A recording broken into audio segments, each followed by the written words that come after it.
Hey everyone, welcome back to Corporate Decoder, the place where we uncork the secrets hidden in plain sight within corporate filings. Today, we're diving into Autozi Internet Technology's latest update, and let's just say they're giving us a peek behind the curtain, not just a full reveal. So, what exactly is this report all about? Well, it seems like Autozi Internet Technology, or Autozi for short, is correcting or updating some information previously filed.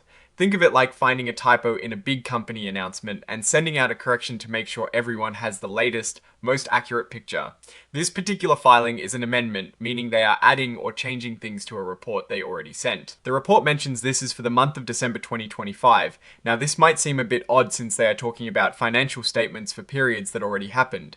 Like March 2025, companies often use these filings to provide periodic updates. So even if the financial data is from the past, the filing itself is happening now, in December. The core of this update revolves around financial statements. These aren't the final audited numbers yet. They are what we call unaudited interim financial statements. Interim just means they are for a portion of the year, not the full annual report. So while they give us a snapshot of how the company was doing at a certain point, they are not the last word. The company is specifically filing this as an amendment to a previous report filed on the 5th of September 2025.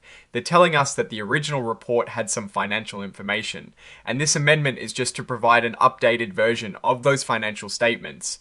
It is like saying, hey, we gave you some numbers before, but here are even better, more current numbers. Now let's get to the juicy part, the financial numbers. This filing includes updated, unaudited financial statements and related notes for the 6 months that ended on the 31st of March, both for 2025 and comparing it to 2024.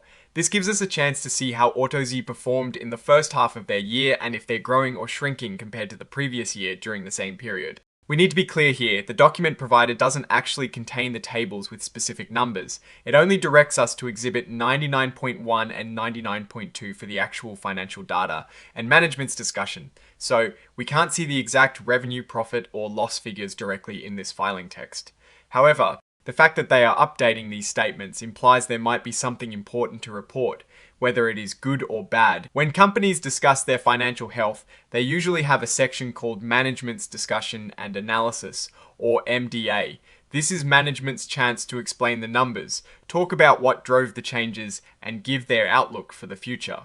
In this filing, they are providing an updated version of this discussion and analysis alongside the updated financial statements. This is where we usually find the story behind the numbers. They'll talk about their operations, their financial condition, and all the factors influencing their performance. The company confirms they file their annual reports using Form 20F.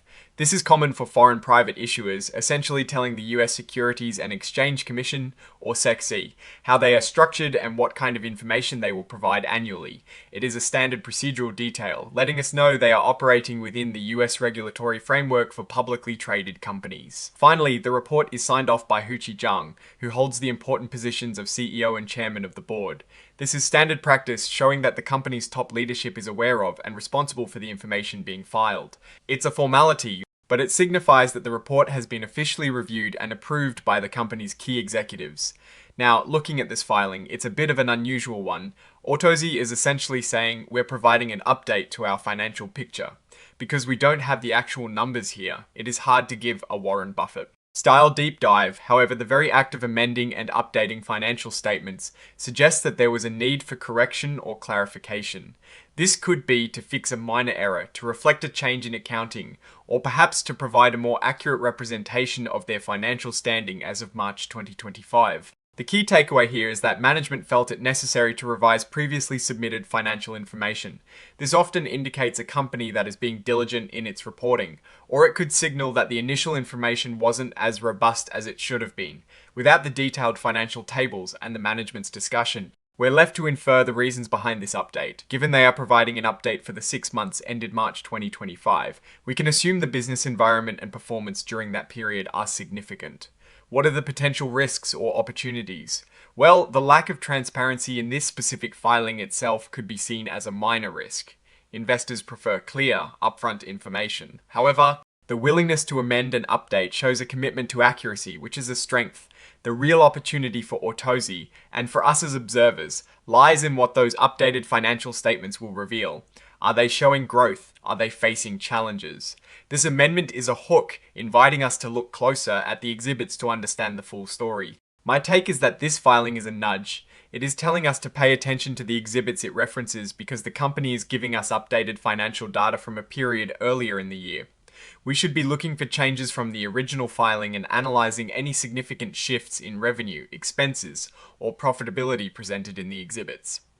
Alright, that is our breakdown of Autozi's latest filing. It is more of a pointer to information than the information itself, but understanding why these amendments happen is crucial. What is your take on companies amending their filings? What does it signal to you? Drop your thoughts in the comments below. If this analysis was valuable, hitting that like button really helps us out. And subscribe for more deep dives into corporate documents. Don't forget to check out our Discord in the description for more discussions and insights. Thanks for watching. See you next time.